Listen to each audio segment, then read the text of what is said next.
पराली अब समस्या नहीं बल्कि मुनाफे का सौदा है। पराली से एक तरफ जहां उत्पाद बनाए जा रहे हैं तो वहीं घरों के बाहर पैर रखते ही महिलाओं को रोजगार भी मिल रहा है। जम्मू कश्मीर की मुक्ति संस्था ने एक मुहिम शुरू की है जो घरों के अंदर प्राचीन समय से पराली से बनने वाले विभिन्न प्रकार के उत्पादों को सूरजकुंड मेले में लेकर आए हैं। पहाड़ों में जनजीवन जितना कठिन है उतना ही कठिन वहां पर रोजगार पैदा करना है। जम्मू कश्मीर में शुरू से ही रोजगार एक बड़ी समस्या रही है। पहाड़ों में रहने वालों के पास जब सर्दियों में बर्फ़ पड़ती है तो उनके पास करने के लिए कोई काम नहीं होता है, लेकिन एक सोच ने न केवल उनको इस मौसम में काम दिया बल्कि आर्थिक तौर पर मजबूत भी किया।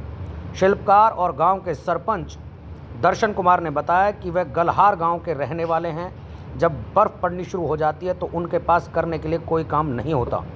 ऐसे में पहाड़ों में रोजगार की समस्या सबसे बड़ी होती है। उन्होंने देखा कि घरों के अंदर पहले से ही पराली से विभिन्न प्रकार का सामान बनाया जा रहा है। ऐसे में उन्होंने एक नई शुरुआत की और विभिन्न प्रकार के उत्पादों को पहली बार बाजार में लेकर आए हैं। हमने काफ़ी अपने इलाके में दौरा जब किया तो हमारी महिलाएं बड़े प्राचीन ज़माने से ये चीज़ें बनती आ रही थी, लेकिन अभी लुप्त हो रही थी। हमारे गांव में बिना गाड़ी के बिना घोड़े के ही हमारे लोग पहले जूते चप्पल हमारे लिए ख्वाब होता था। हमारे लोग इसी में पहनकर गुजारा करते थे। बाद में हमने जब अब अपने वजूद में जब आए, हमने कुछ जहन में बातें ली कि बाहर निकले, तो हमारे जहन में आया कि हम ये क्यों नहीं बाहर निकालें और पूरे देश को हम इसकी जानकारी दें, इसका प्रचार प्रसार करें, ताकि हमारे घरों में हमारे इलाके जो गरीब महिलाएं हैं, हमारी बहनें हैं, हमारे भाई हैं, उनको इसका रोज़गार घर में प्राप्त हो। इसलिए हम मुफ्ती सोसाइटी के माध्यम से यहाँ पहुँचे।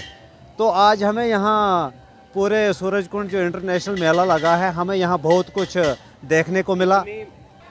ये तो एक्चुअली इसकी दो किस्म की फसलें होती हैं। एक तो धान की फसल होती है, पराली, उसको जब हम काटते हैं उसमें कुछ वो पराली के कुछ तने जो होते हैं वो छांट के निकाले जाते हैं, फिर उनको हम सर्दियों के लिए जमा करते हैं।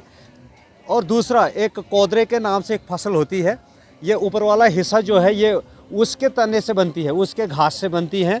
इसको भी हम छांट के निकालते हैं और सर्दियों के लिए जमा रखते हैं, ताकि बर्फ़बारी जब होती है तो हमारा कोई एग्रीकल्चर काम नहीं होता है, कोई बिज़नेस नहीं होता है, कुछ नहीं होता। सारा घर में जब बेकार हमारी महिलाएं होती हैं तो इसी चीज़ का काम वो सर्दियों में करती हैं। और शाम को भी खाना खाने के बाद न वहाँ टीवी होता है, न वहाँ क्या फ़ोन चलते थे पहले, न कोई अखबार का साधन होता था, तो इसी से हमारी महिलाएं जो टाइम पास करते थे।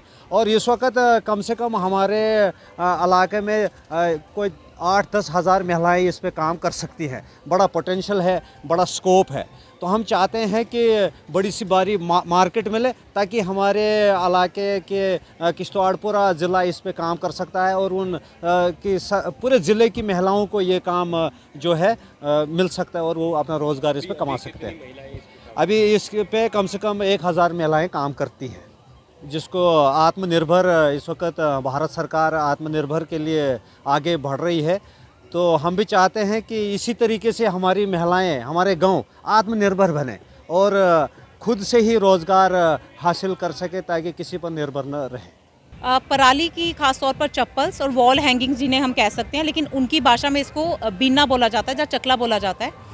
और बाकी केसर, अखरोट और काला ज़ीरा, तमाम शीलाजीत है, किश्तवाड़ की जो भी चीज़ें हैं वो सारी यहाँ लाई गई हैं। लेकिन मुख्यतः पराली, जो कि पोल्यूशन का एक मुख्य कारण एनसीआर में खास तौर पर माना जाता है, उसका हम दिखा रहे हैं हमारी मुक्ति संस्था की किस तरह उसको हैंडीक्राफ्ट के तौर पर उपयोग किया जा सकता है और प्रमोट किया जा सकता है। उसमें चप्पल्स हैं, बिन्नास हैं और शीट्स भी हैं जो नीचे आप बैठ सकते हैं जिस पे। तो इस तरह की चीज़ें पराली की जो है वो लाई गई हैं हमारी तरफ से।